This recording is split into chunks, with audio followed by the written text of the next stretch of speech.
یہ دبئی کی جو صرف نکلی ہے عرب امارات کی، جیسے میں نے پہلے بتایا 7 ریاستیں ہیں. یہ دبئی کی تو صرف 25 لاکھ آبادی ہے، سیاحت کے لیے وہ مشہور ہے.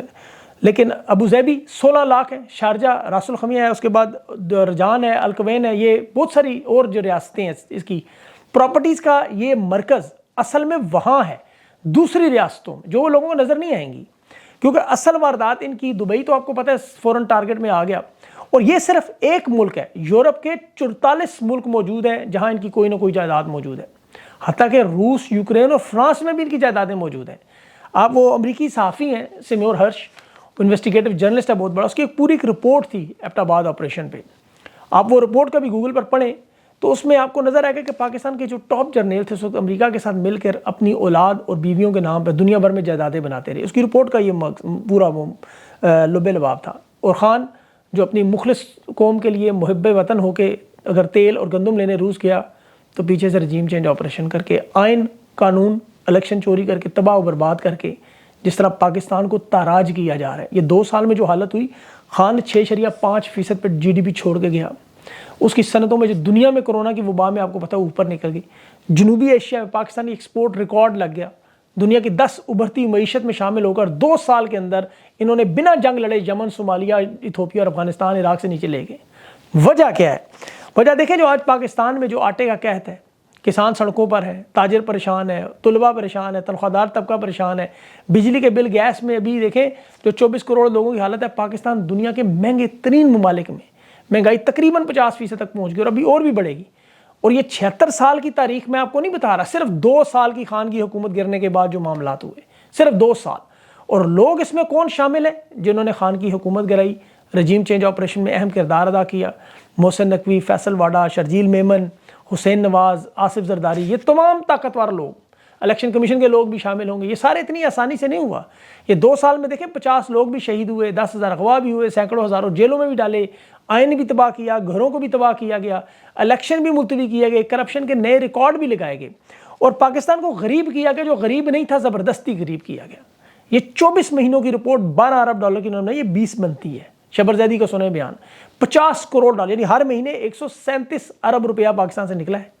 یہ جو ہندوستان کے جہاز اکثر مریض بیمار ہو کے ایمرجنسی لینڈنگ ہوتی تھی، یہ جو دبئی لانچیں بھر بھر کے جاتے تھے، یہ جو ماڈلز لے کر نکلتی نہیں، جو ان کے سرکاری دوروں میں بغیر تلاشی کے ان کے خاندان کے لوگ، دوست احباب پورا ٹرپ لے کے جاتے تھے. اور پھر سب سے بڑھ کر ان کے ساتھ جو نامعلوم لوگوں کو ویزے دیے جاتے ہیں، یہ صرف دبئی گھمانے پھرانے کے لیے نہیں لے کے جاتے، یہ ان کے ساتھ منی لانڈرنگ کا پورا ایک نیٹ ورک ہے. اور یہ جو بات اکثر آپ سنتے ہیں نا کہ اسٹیبلشمنٹ، آل زرداری ان کی دنیا کی 5 بر اعظموں میں جائیداد، یہ بالکل درست بات ثابت ہوئی. ابھی دیکھیں دنیا میں لوگ پھیلے ہوئے ہیں، ابھی امریکہ کے اندر بھی ان لوگوں کے شاپنگ سینٹرز ہیں، بڑی بڑی عمارتیں ہیں لندن میں. یہ پاکستان کو مل کر 76 سال سے، میں وہ لفظ استعمال نہیں کرنا چاہتا، آپ سمجھ رہے ہوں گے کیا کر رہے ہیں، پورے کے پورے گینگ مل کے کر رہے ہیں پاکستان کے ساتھ. اور اس کی آپ کو یقین کریں، آپ کانوں کو ہاتھ لگائیں ان کی اگر وارداتیں سنیں. جنرل باجوہ 6 سال صرف رہا، اور اس کی بیوی کے بارے میں جو احمد نورانی صاحب کی رپورٹ تھی کہ 6 سال پہلے کچھ بھی نہیں تھا، 6 سال بعد ان کے پاس 2.5 ارب. ان کی بہو شادی کے وقت کسی بھی اثاثے کی مالک نہیں تھی، لیکن شادی کے 2 ہفتوں کے بعد وہ بھی 1.5 ارب کی مالک. اور خود باجوہ صاحب کی، احمد نورانی کی جو رپورٹ ہے فیکٹ فوکس پہ بھی پڑی ہوئی ہے کہ 12 ارب سے زیادہ کی لوٹ مار انہوں نے کی، جو ہندوستان کے چینلز تک نشر ہوتی رہی. باجوہ صاحب کے بعد سابق ایئر مارشل جنرل ریٹائرڈ فاروق، جنرل انیس باجوہ، جنرل ریٹائرڈ غضنفر، راجہ عارف، مطلب ان کی ایک پوری نام، ایئر مارشل شاہد لطیف ہیں، جنرل مشرف کا نام تو ظاہر ہے ہی ہے، سابق کور کمانڈر لاہور وہ بھی، چیف لاجسٹک سٹاف GHQ وہ بھی، فلسطین میں پاکستان کے سفیر رہے ہیں وہ بھی، یہ سارے وہی ہیں. ان کی جو پینشن، ریٹائرمنٹ فنڈ میں بھی 4 ارب کا، اسٹاک ایکسچینج میں جو سرمایہ، یہ جو آپ کو اسٹاک ایکسچینج ایک دم اوپر جاتی نظر آتی ہے، یہی وہ لوگ ہیں جو پیسے اوپر نیچے کرتے ہیں، شیئرز کو اوپر نیچے کرتے ہیں. اور دبئی لیکس کے علاوہ ان سب کے نام پنڈورا لیکس میں آف شور کمپنیاں بھی ان کی ہیں. جنرل احتشام ظہیر صاحب کا بھی نام ہے، پرویز مشرف کے دور میں یہ ISI کے پولیٹیکل ونگ ایس کے، آپ کو پتہ ہے سیکشن ایکس کے سربراہ بھی رہ چکے ہیں، DGC بھی رہ چکے ہیں. اور پرویز مشرف کا جو ریفرینڈم اور 2002 کے انتخابات تھے، اور مسلم لیگ کاف کو جو کنگز پارٹی بنایا گیا تھا، جس طرح آج آپ کو پتہ ہے استحکام بنائے گی، تو یہ ان کی واردات. خیر یہ 2015 میں فوت ہو چکے ہیں. اور اب مسئلہ یہ ہے کہ دیکھیں اس وقت کوئی ہو نہ ہو، وکی لیکس، پاناما ہو، نواز شریف اور ان کے بیٹے لازمی، حسین نواز کا نام اس میں بھی آ گیا، وہ ہر لیکس میں الحمدللہ کہہ کے ہر نئی لیکس میں شامل. ذوالفقار علی بھٹو کی اولاد بھی اسی طرح آپ کو نظر آتی ہے، جو روٹی کپڑا اور مکان کا نعرہ لگاتے رہے. یہ نہیں بتاتے رہے کہ روٹی کپڑا آپ کے نام پر، مکان ان کے نام دبئی. اور سارے کے سارے صوم و صلات کے پابند، عمرے بھی کرتے ہیں۔ زرداری نواز شریف صاحب، محسن نقوی آپ کو خانہ کعبہ کے اندر سے نکلتے ہوئے آتے ہیں، آپ نے دیکھی ہوگی تصاویر۔ محسن نقوی صاحب تو باقاعدہ طور پر انہوں نے ابھی سینٹ کا الیکشن بھی لڑا، اور وہاں ان کی جو موجودہ پراپرٹی الیکشن کمیشن سے چھپا کے ان کی مسز کے نام پہ وہ الیکشن کمیشن میں ڈکلیئر کرنا حالانکہ ضروری ہے، وہ بھی نہیں کی۔ علیم گڈھا پور کے نام پر تو یہ پیچھے پڑے رہے۔ اب اسی طرح ان کی ہر پراپرٹی کی تفصیلات موجود ہے، لیکن انہیں کچھ نہیں کہا جائے گا۔ ان کے اہل و عیال بھی اسی طرح 5 وقت کے نمازی ہیں۔ رمضان کا آخری عشاء تو نواز شریف صاحب ویسے پورا خاندان ہی مسجد نبوی میں گزارتے تھے، اور ان کی جائیدادوں کا آل شریف کی دیکھیں، لندن کے پارک لین کے 4 فلیٹس جو 25 سال انکار کرتے رہے، پھر ان کے 33 منزلہ 25 منزلہ جو عمارتیں ہیں، ٹاور 100 ملین پاؤنڈ کے، 115 کے 2 فلیٹس ان کے، پھر ان کی جو جائیدادیں سینٹرل لندن میں موجود ہیں۔ ابھی حسین نواز نے لندن کی پراپرٹی میں 1.2 ارب ڈالر کی سرمایہ کاری کی، جس کا پورے پاکستان میں چرچا بھی تھا۔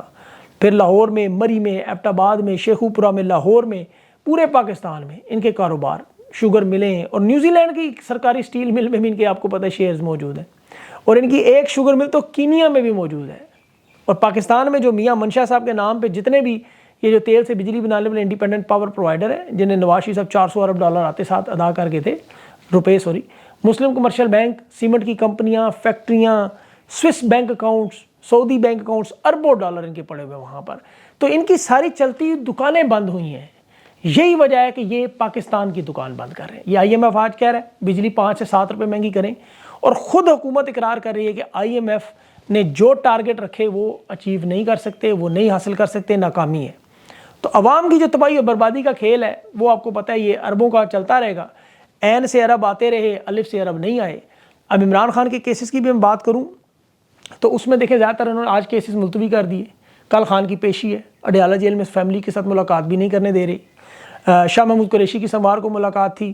آج خان کے عدت کا کیس تھا، اس میں بھی سلمان اکرم راجہ جو مفتی سعید کو رگڑ رہے تھے، جھوٹے شخص کو، اور سلمان اکرم راجہ تو کہہ رہے تھے میری زبان لڑکھڑاتی ہے اسے مفتی کہتے ہوئے۔ جھوٹا شخص جس کا ویڈیو بیان چلایا گیا، جس میں وہ واضح طور پر اون چودھری کو کہہ رہا ہے کہ میں اسے بڑی اچھی طرح جانتا ہوں، لیکن عدالت میں قرآن پاک پر حلف دے کر وہ کہہ رہا ہے کہ مجھے گواہوں کے نام یاد نہیں۔ اور مزے کی بات ہے یہ تحریک انصاف کی کور کمیٹی کا حصہ بھی رہا ہے۔ خبر مانیکا نے ٹرائل کورٹ میں جو جھوٹ بولا اور عدالت پر عدم اعتماد کا اظہار بھی اب کیا ہے، اسی طرح مفتی سعید بھی اتنا ہی جھوٹا ہے، اور یہ عمران خان اور بشرا بی بی کا نکاح زبانی کروا سکتا ہے لیکن اسے گواہان کے نام یاد نہیں۔ اندازہ کریں۔ اور عورت کی عدت کے بارے میں تو سب جانتے ہیں کہ اپنی گواہی آخری اور حتمی ہوتی ہے، اس پہ بھی مفتی مکر گیا۔ خیر سپریم کورٹ نے اس پہ 39 دن کا فیصلہ تو دیا ہوا ہے، لیکن آج جو اس سماعت کے دوران راجہ رضوان عباسی جو 15 دن کے لیے ملک سے باہر جا رہا ہے، سلمان اکرم راجہ کے دلائل ختم ہونے تھے آج، اور انہوں نے کہا میں مزید دلائل نہیں ہے، لیکن جج ارجمن صاحب نے ان سے پوچھا، راجہ رضوان سے جو سرکاری وکیل ہے، تو جو پہلے بھی جان بوجھ کر آپ کو پتہ ہے عدالت کے احاطے میں بیٹھ کے پیش نہیں ہوتا تھا، اب وہ کہہ رہے ہیں میں 15 دن سے ملک سے باہر جا رہا ہوں، تو جج نے کہا پھر سماعت کو ہم پھر 15 جون تک ملتوی کر دیں۔ یعنی اگر وکیل نہیں ہوگا تو سماعت ہی نہیں ہوگی۔ اندازہ کریں، ادھر 190 ملین پاؤنڈ کا کیس چونکہ آخری مراحل تک لے کے جانا چاہتے ہیں تاکہ اتنی دیر اس کیس کو لٹکا لیا جائے اور فیصلہ وہاں سے آ جائے۔ تحریک انصاف کے لوگ دیکھیں، بات یاد رکھیں سیدھی سی، جماعت کے طور پر خان کے نام پر عوام نے مینڈیٹ دیا، خان کی رہائی کے نام پر انہیں 2 ٹوک فیصلہ کرنا ہوگا۔ یہ سیاسی بیانات، خطرناک بیانات، پریس کانفرنسز، پارلیمنٹ کے اندر، یہ معمول کی لڑائی ہے، یہ جو عام حالات میں ہوتے ہیں، جو ایک سیاسی جماعت دوسری جماعت سے کرتی ہے، اس میں کوئی دو رائے نہیں۔ لیکن جو تحریک انصاف کے حالات ہیں وہ جنگی حالات ہیں، وہ انگریزی میں کہتے ہیں نا desperate Times call for desperate measures. انہیں اپنا لائے عمل عوام کے سامنے دینا ہوگا، پرامن احتجاج کی کال دینی ہوگی، بھوک ہڑتال، اڈیالہ جیل کے باہر کیمپ، یہ لازمی ہے عوام کو موبلائز کرنا۔ اگر یہ نہیں کریں گے تو پھر پاکستان کی عوام ان کا محاسبہ شروع کرے گی، دیکھ لیں۔ کیونکہ یہ لوگ دیکھیں خان سے نفرت اور بغض میں اس حد تک پہنچ چکے ہیں کہ ابھی خان 71 سال عمر ہے اس کی، قومی ہیرو ہے، مخالفین بھی دل و جان سے اس کی عزت کرتے ہیں۔ 5 دنیا کے بر اعظموں میں جائیں پاکستانی موجود ہیں، ہندوستانی موجود ہیں، بنگالی موجود ہیں، جنوبی ایشیا، عرب دنیا، مغرب کے لوگ، خان کو اللہ نے ایک مقام اور عزت، ایک رتبہ دیا ہوا ہے۔ انہوں نے حالانکہ جس طرح گرفتار بھی کیا، وہ بھی دیکھ لیں، پولیس رینجرز کی وردیوں میں SSG کے خصوصی کمانڈوز بھیجے گئے، بس اس کی کیا وجہ ہے آخر ایسی؟ یہ جو ہائبرڈ نظام بنایا گیا یہ شدید خطرے میں ہے، اور یہ خطرے کی گھنٹی نہیں ہے کیونکہ پورے کا پورا نظام بدلے گا، اور یہ جو غیر یقینی کی صورتحال ہے، خاص طور پر لوگوں کی نظریں عوام کی عدلیہ پہ، عدلیہ کی ایک سیاہ تاریخ ہمیشہ رہی، اس میں کوئی شک نہیں، ججز کبھی کھڑے نہیں ہوئے، لیکن یہ سوائے وہ افتخار چودھری کے ایک معاملے پر، لیکن اس کے پیچھے بھی شفاق کیانی موجود تھے۔ لیکن آج پہلی دفعہ پاکستان کے جج جس طرح کھڑے ہوئے ہیں، حالانکہ ان کے اپنے بیڈ رومز کے اندر خفیہ کیمرے بھی لگے، ان کے گھر کے لوگ بھی اغوا ہوئے، لیکن اگر ججز پیچھے نہیں ہٹ رہے تو اس چیز کو تسلیم کریں کہ اس وقت صرف اور صرف عدلیہ کے یہ لوگ جو لڑ رہے ہیں سپریم کورٹ ہائی کورٹ میں، ان کے علاوہ پیچھے پھر کوئی طاقت نہیں رہتی جو یہ معاملہ سارا خان کر دیکھ سکے۔ تو یہ جو لوگ ڈٹ کے کھڑے ہیں ان کا ساتھ دیں۔ ابھی وہ مردان کے ایک prosecutor international court of justice میں جس نے کوشش کی ہے نتن یاہو کے وارنٹ نکالنے کی، اس کو دیکھ لیں، وہ بھی تو کھڑا ہے، اس کے اوپر تھوڑا پریشر ہے۔ تو باقی جو لوگ نہیں کھڑے ان کے ساتھ وہ بھی آئیں۔ تحریک انصاف کو بھی فیصلہ کرنا ہوگا، یہ فیصلہ کن مراحل میں جا رہا ہے معاملہ، کیونکہ جو ڈیٹ قریب آئے گی 30 جون کی، ان کے اوپر دباؤ بڑھے گا اور باہر سے امریکی پریشر بھی آپ کو پتہ ہے آئے گا ابھی، اور یہ ساری چیزیں اکٹھی ہوں گی، اس لیے انہیں چاہیے کہ جلدی جلدی اپنا لائے عمل بنا کے ایک پریشر ڈیولپ کریں، ایک پرامن انداز میں اپنا لائے عمل عوام کو دیں تاکہ لوگ مطمئن ہوں، لوگ ان سے پیچھے ہٹتے جا رہے ہیں۔ انشاءاللہ اس پر مزید بات کریں گے اگلی ویلاگ میں۔ اپنا خیال رکھیں، مجھے اجازت دیں، اللہ حافظ۔